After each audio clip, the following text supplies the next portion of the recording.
Thank you. And I'll start by saying happy birthday to our guard, Adam, who's taking care of us here. So, recently, the Intergovernmental Panel on Climate Change released its 6th assessment report. In it, it states as a fact that human activities are causing global warming through the release of greenhouse gases. And this is because of our unsustainable lifestyles, energy consumption, and land use. The reports are also warning that we will be exceeding the Paris Agreement commitments within this decade, entering an overshoot.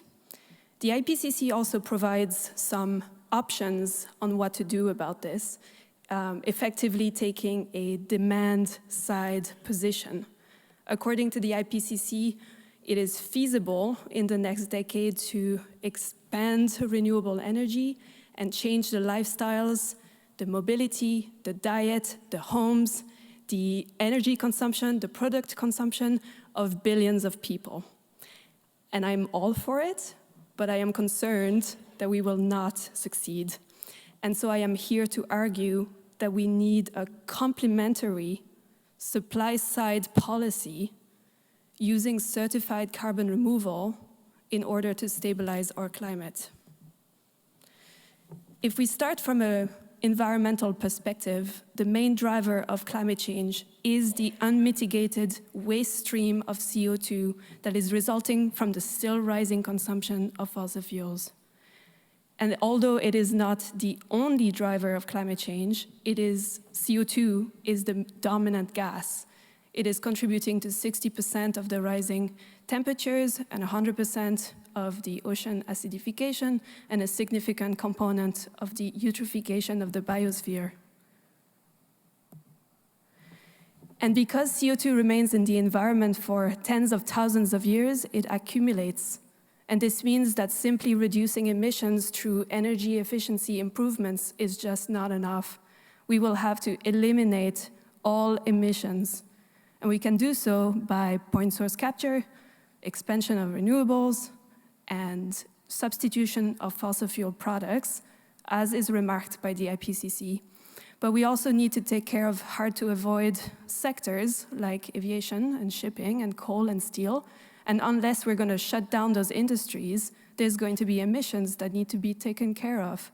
And we can do so through carbon dioxide removal, which is the removal of emissions that are already in the atmosphere. And from a supply-side policy, removal is the price to pay for not avoiding emissions. What matters for climate stabilization is not the accounting of capture, it's the accounting of sequestration. Sequestration is the retainment of carbon in reservoirs that are built or natural. You can think about wood or ocean chemistry or soils or rocks. And we're going to need many different types of reservoirs to reach the capacity and the speed of deployment with limited environmental consequences. And so that means that we need a way to certify permanent disposal of this excess carbon in many types of reservoirs. So for the last 3 years, I've been leading a team at Arizona State University to develop a plan on how to develop standards in a way that fits under a common framework to bring all of these reservoirs on an equal playing field, to guarantee permanence, and to ensure verifiability. And what we came up with is a conceptual framework that does this by learning from the lessons of what not to do, as we've seen from the existing carbon market practices. And if you're interested, the document can be found by Googling ASU KEEP and the number.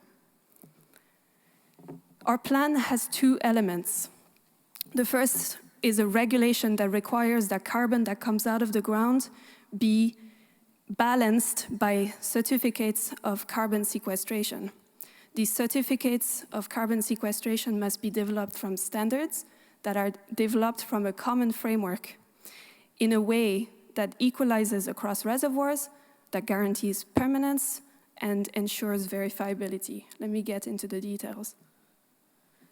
The first element is that for every ton of carbon that comes out of fossil pool, so that be fossil fuels or carbonaceous carbon, we are demanding that the carbon producers are held liable for the responsibility to balance that ton of carbon.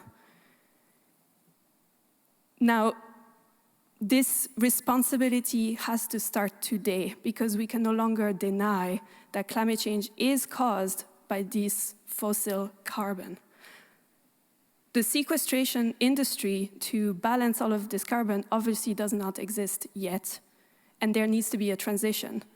And this transition can be handled in many different ways. The one that's currently on the slide is increasing the fraction of the mandatory sequestration through time. But the point is, the liability starts today. And by doing so, it creates a carbon debt that will support the development of a carbon removal industry.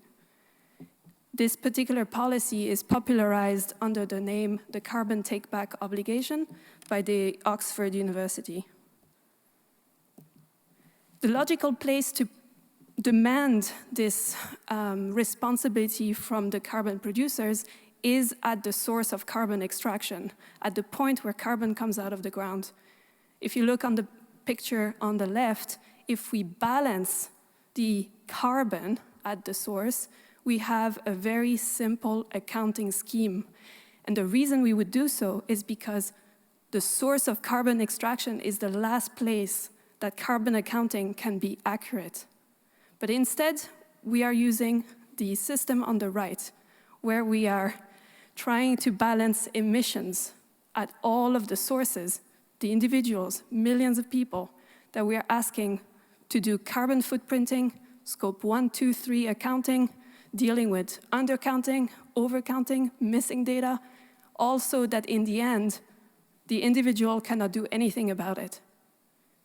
So having a system that balances carbon at the source is simpler. All of the carbon is now carbon neutral by the time it gets to the consumer. And the balancing has to happen with a credible certificate of sequestration that is guaranteeing permanence, ensuring verifiability. There are hundreds of certification schemes currently being used, and you may be wondering, what's the difference here? Why can't we use those? And we're different because first, we are deciding that we will not be compromising the future of coming generations by using short-term sequestration. And yet we're recognizing that every reservoir is offering different durations of sequestration, and we're recognizing that not all reservoirs can store carbon for the tens of thousands of years that are necessary to avoid the climate impacts. And how we do that is by putting everything on a common denominator of responsibility.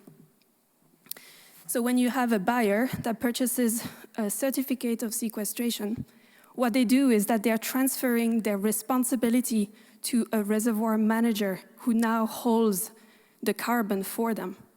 Their responsibility is simple. It is just to monitor their reservoir, and if the monitoring finds a carbon loss, the responsibility is to remediate for that loss through the purchase of a new certificate of sequestration. But what this means is that every reservoir manager must understand the risk of their reservoir of potentially losing the carbon. But this will set up an insurance industry that will nudge the entire system towards safer reservoirs and also ensure the total sequestration effort. Now, a reservoir manager can make a scientifically sound case that their particular reservoir could hold carbon on those tens of thousands of years scale by demonstrating stability and a low probability of release.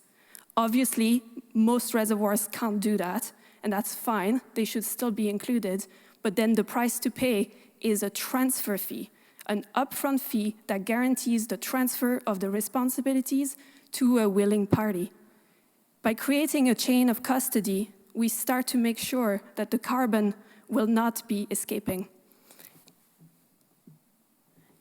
All of this, the monitoring, the remediation, requires standards that create verifiable outcomes, and that requires data. And each reservoir is going to need its own protocol, but each reservoir and each protocol is going to meet the same set of questions.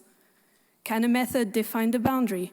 Can a method quantify the content of the reservoir? Can it quantify the addition to the reservoir? Can we quantify the uncertainty? And the reason here is that we want accuracy and simplicity, and we want to focus on sequestration, not net removal, not baseline scenarios that are making carbon accounting challenging and inaccurate.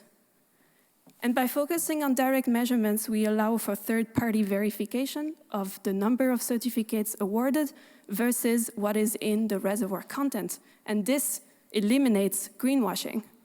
It also supports a digital infrastructure that is tracking the uniquely identified certificates all the way to the point of use, which is the fossil fuel carbon producers, and this eliminates double counting.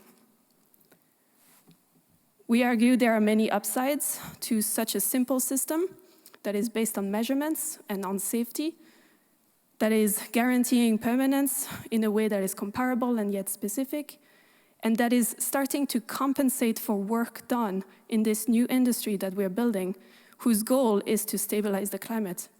If you want to get involved, if you have criticisms, we would love to hear from you. Thank you.